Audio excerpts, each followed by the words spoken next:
কর্মসূচি সেদিন আমরা শুরু করবো। প্রিয় সাংবাদিক ভাই বোনেরা, আমরা রাষ্ট্রকে আমরা আগামী শুক্রবার পর্যন্ত আজকের এই বিক্ষোভ মিছিলের পূর্বে আমরা আলটিমেটাম দিয়ে যাচ্ছি। সেই সাথে আমাদের সামনে শুক্রবারের পূর্ব পর্যন্ত যদি আমাদের শিক্ষার্থীদের এই দাবিটি বাস্তবায়ন এবং মিথ্যা মামলা প্রত্যাহার করে না দেওয়া হয়, আমরা সেদিন আগামী শুক্রবারে বিক্ষোভ মিছিল এবং পরবর্তীতে আমাদের অবস্থান কর্মসূচি শুরু হবে। প্রিয় সাংবাদিক ভাই বোনেরা, এছাড়াও আমরা আরো কঠোর আন্দোলনের দিকে যাবো ইনশাল্লাহ।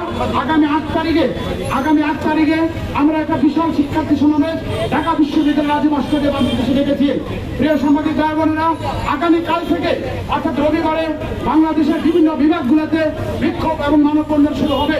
সেখানে কেন্দ্রীয় নেতৃবৃন্দরা সেখানে অংশগ্রহণ করবে এবং যতক্ষণ পর্যন্ত আমাদের দাবিগুলো বাস্তবায়ন না হয় সারা বাংলাদেশ ঘুরে ফিরতে হবে ইনশাআল্লাহ।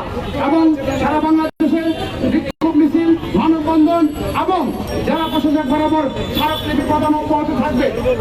সাংবাদিক ভাই বোনেরা, আমরা এখন আমাদের কাঙ্ক্ষিত দাবি এবং আমাদের সহযোগীদের দ্রুত মিথ্যা মামলা থেকে মুক্তির দাবিতে আজকে আমরা এখন বিক্ষোভ মিছিল শুরু করতে যাচ্ছি। আপনারা আমাদের পাশে থেকে সার্বিক সহযোগিতা করবেন। ধন্যবাদ।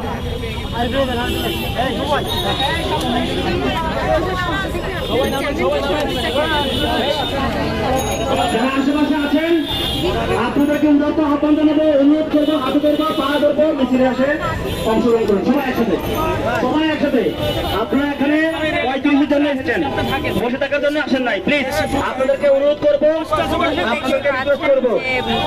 দীর্ঘদিন ধরে তারা 35-এর দাবি জন্য আন্দোলন করলেও তারা আজও আবার সেই একই দাবি নিয়ে টিএসসি রাজীব ভাস্কর্যের পাদদেশ থেকে তারা একটি বিক্ষোভ মিছিল শুরু করবে। সেই তাদের আবারও সেই পুরানো একই দাবি যে সবাই প্লেকার্ডগুলো হাতে নিয়ে নেন, একটা প্লেকার্ড যাতে হারিয়ে না যায়।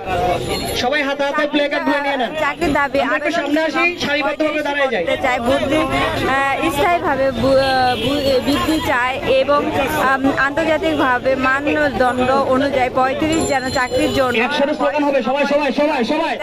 সবাইকে বলছি, অনুরোধ করছি, সবাই নামেন, সবাইকে একসাথে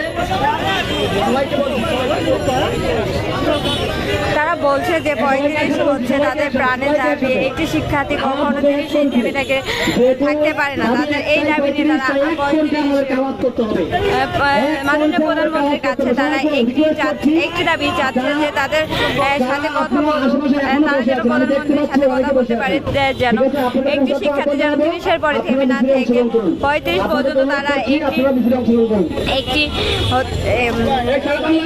তাদের 35 তারা কোনো চাকরি চায় না, কিন্তু চাকরি চাচ্ছে না, কিংবা রাষ্ট্রের কাছে তারা যেন পড়াশোনা করে 35 বছর পর্যন্ত এই বিক্ষোভ মিছিলটি করতে পারে।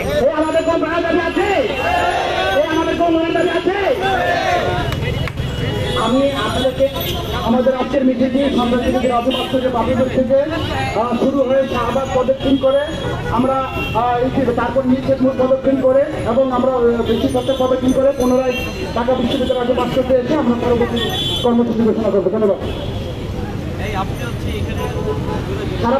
তাদের আরেকটি দাবি হচ্ছে যে 35 আবেদনের বয়স সীমা 35 চেয়ে যে আন্দোলনের শিক্ষার্থীরা মিথ্যা মামলায় ফেসে গেছে, সেই মামলাগুলো যেন প্রত্যাহার করা হয় দ্রুত। এই প্রজ্ঞাপনে তারা হচ্ছে বিক্ষোভ মিছিল দিয়ে এবং 35-এর দাবি নিয়ে তারা এই বিক্ষোভ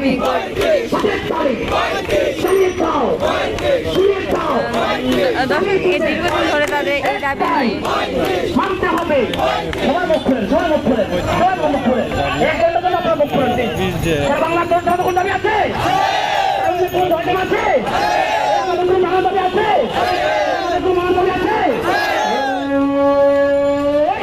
দাবি